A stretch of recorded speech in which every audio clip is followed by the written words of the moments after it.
வணக்கம் நண்பர்களே, இது தாய் தமிழ் அகராதி. நான் உங்கள் தேசமுத்து பிரபாகரன். ரொம்ப நாளாச்சு நம்ம திருக்குறள் பகுதியை பார்த்து. நண்பர்களாக திருக்குறளே இப்போலாம் போகிறது இல்லையா அப்படின்னு சொல்லிட்டு ரொம்ப வருத்தப்பட்டு கேட்டாங்க. அப்படி இல்லை, திருக்குறள் நம்ம நிறுத்திடலை, திருக்குறள் தொடர்ந்து வந்துக்கிட்டே இருக்கும். இடையில் கொஞ்சம் காணொலிகள் வேறு மாதிரி போடலாம் அப்படின்னு சொல்லிட்டு தான் நம்ம உணவே மருத்துவமாக எப்படி நம்ம முன்னோர்கள் பயன்படுத்தினாங்க அப்படின்ற காணொலிகள் ஒன்று போட்டுட்டு இருந்தோம். ரொம்ப வரவேற்பு கொடுத்தீங்க நீங்கள். இருந்தாலும் இப்போ இடையிடையே இந்த திருக்குறள் பகுதிகளும் தொடர்ந்து வரும் அப்படின்றத தெரிவிச்சுக்கிறோம். அந்த வகையில் இன்றைக்கி நம்ம பார்க்க போகிற திருக்குறள் என்னென்னா 228, 229 மற்றும் 230 3 திருக்குறள்கள் நம்ம பார்க்க போகிறோம் ஈகை அதிகாரத்தில். அதுக்கு முன்னாடி நம்ம வாழ்க்கையில் எவ்வளோ உயரத்துக்கு போனால் கூட, எவ்வளோ புகழ் இருந்தால் கூட அடக்கத்தோடு இருக்கணும் அப்படிங்கிறதுக்கு உதாரணமாக நம்ம கவிக்கோ அப்துல் ரஹ்மான் அவர்கள் கூறிய ஒரு மேற்கோளை சொல்லிவிட்டு நம்ம திருக்குறள் பகுதிக்கு போனால் நல்லாயிருக்கும்னு நினைக்கிறேன். அதாவது ராஜ வீதியில், அதாவது நம்ம வானவெளியில் மேகம் கரும் கூட்டமாக போயிட்டே இருந்துச்சான். அதே டைமில் பார்த்திங்கன்னா ஃபேக்ட்ரிகள்லேருந்து வர்ற கரும்புகை, வண்டிகள்லேருந்து வர்ற கரும்புகை எல்லாமே ஒன்றா சேர்ந்து அந்த மேகத்துக்கு இணையாக அது கூடவே போயிட்டு இருந்துச்சான். அப்போது அந்த கரும்புகை மேகத்தை பார்த்து கேட்டுச்சான், நீயும் ராஜவீதியில் தான் வர, நானும் ராஜவீதியில் தான் பவனி வரேன். நீயும் கருப்பாக தான் இருக்க, நானும் கருப்பாக தான் இருக்கேன். உன்னை பார்த்து மயில்கள்லாம் மழை வரப்போகுது அப்படின்னு தொகை விரித்து ஆடுது. என்னை பார்த்தும் நானும் மழையாக வருவேன் அப்படின்னு சொல்லிட்டு அந்த முட்டாள் மயில்கள் நினச்சிக்கிட்டு தொகை விரித்து ஆடுது.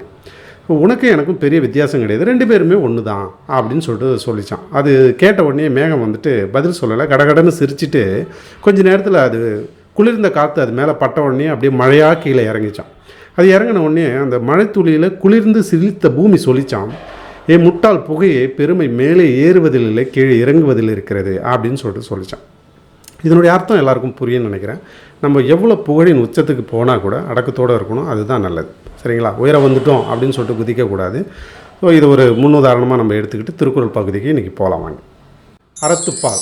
இன்றைக்கி நம்ம பார்க்க போகிற குறள் என்ன அப்படின்னு சொல்லிட்டு முன்னாடியே சொல்லியிருந்தேன். அது பார்த்திங்கன்னா அறத்துப்பாலில் இல்லறையியலில் 23வது அதிகாரம் ஈகையில் குறள் 228 230 கடைசி 3 குறளை நம்ம பார்க்க போகிறோம்.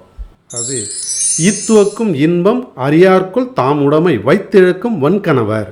அது குறள் 228. இதனுடைய ஒவ்வொரு வார்த்தைக்குமான பொருள் எப்படி இருக்குதுன்னு நம்ம பார்க்கலாம். வார்த்தைகளின் பொருள். ஈத்து அப்படின்னா வரியா இருக்குது, அதாவது பொருள் எதுவும் இல்லாத வரியவருக்கு, ஒன்றுமே இல்லாதவன்னு வச்சிங்களேன். உவக்கும்னா உவத்தல், அதாவது அவனுக்கு தேவையானதை கொடுத்து அவனை மகிழ்விக்கிற செயலுக்கு தான் உவத்தல், உவக்கும் அப்படின்னு சொல்கிறது. இன்பம் அப்படின்னா அப்படி உவத்தலால் அடையும் மகிழ்ச்சி. ஒருத்தவனுக்கு இல்லாத ஒருத்தவனுக்கு அவனுக்கு தேவையான ஒன்று கொடுக்கும்போது கிடைக்கிற ஒரு மகிழ்ச்சி இருக்கு இல்லையா, அதை தான் இந்த இடத்துல சொல்கிறார். அறியார்கோள், கண்டறிய மாட்டார்களோ. இல்லாத ஒருவனுக்கு கொடுத்து அவனை மகிழ்வித்து அதனால் அடையும் மகிழ்ச்சியை கண்டறிய மாட்டார்களோ அப்படின்னு ஒரு ஆற்றாண்மையோட ஒரு கொஸ்டின் மார்க் வைக்கிறார் திருவள்ளுவர்.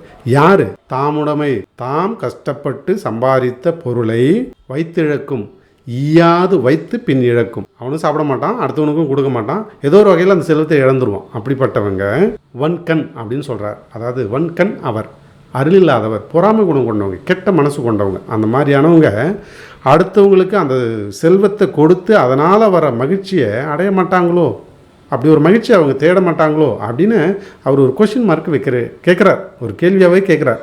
இந்த குறள் இப்போ நடைமுறையில் எப்படி இருக்கும் அப்படிங்கிறதையும் பார்த்துடலாம். ஈத்துவக்கும் இன்பம் அறியார்க்குள் தாமுடைமை வைத்திழக்கும் வன்கண் அவர் அப்படின்னு சொல்லிட்டு இந்த திருக்குறள் இப்போதைய புத்தகங்களில் நீங்கள் பார்க்க முடியும். குறளின் பொருள் எப்படி இருக்குது அப்படின்னு பார்த்தீங்கன்னா, தாம் சேர்த்துள்ள செல்வத்தை காப்பாற்றி வைத்து பின் இழந்துவிடும் கல் நெஞ்சர்கள் பிறருக்கு கொடுத்து மகிழும் இன்பத்தை அறிய மாட்டார்களோ அப்படின்னு சொல்லிட்டு இந்த வார்த்தைகளினுடைய வரிசையில் வர அர்த்தங்களை நம்ம லைன் பண்ணாலே அழகான பொருள் வருது. இதனுடைய ஆங்கில விளக்கம் எப்படி இருக்குதுன்னு பார்த்துருவோம். The hard hearted who save the wealth they have accumulated and then lost it, do they not know the happiness which springs from the pleasure of giving அப்படின்னு சொல்கிறார். அடுத்த குறள். இரத்தலின் இன்னாது மன்ற நிரப்பிய தாமே தமியர் ஊனல். குறள் 229. இதனுடைய வார்த்தைகளின் பொருள் ஒன்று எப்படி இருக்குதுன்னு பார்க்கலாம். இரத்தலின் அப்படின்னா இரத்தல் போல, இல்லை இரத்தலை விட அப்படின்னு அர்த்தம். இன்னாது அப்படின்னா துன்பம் மிக்கது. இன்னானா துன்பம் அப்படிங்கிறது நம்ம நிறைய குறளில் பார்த்துட்டு வரோம். மன்ற அப்படின்னா மிக, அதாவது இரத்தலை விட மிக துன்பம் மிக்கதுன்னு சொல்கிறார். எதுன்னு பின்னாடி சொல்லுவார் பாருங்க. நிரப்பிய, அதாவது தான் ஈயாது நிரப்பி வைத்து செல்வத்தை, அதாவது கஷ்டப்பட்டு சம்பாரித்து மற்றவனுக்கு கொடுக்காம சேர்த்து வைக்கிறது. சரிங்களா? அந்த செல்வத்தை தாம் ஒருவனே, வேறு யாரும் கொடுக்கக்கூடாது. நான் இன்னும் நிறைய பேர் பார்த்தீங்கன்னா தாம் பெற்ற பிள்ளைங்களுக்கு கூட கொடுக்க மாட்டாங்க, கொஞ்சம் பேர் அப்படிப்பட்டவங்க கூட இருக்கிறாங்க. அவங்கெல்லாம் இதில் தான் நடக்கும்.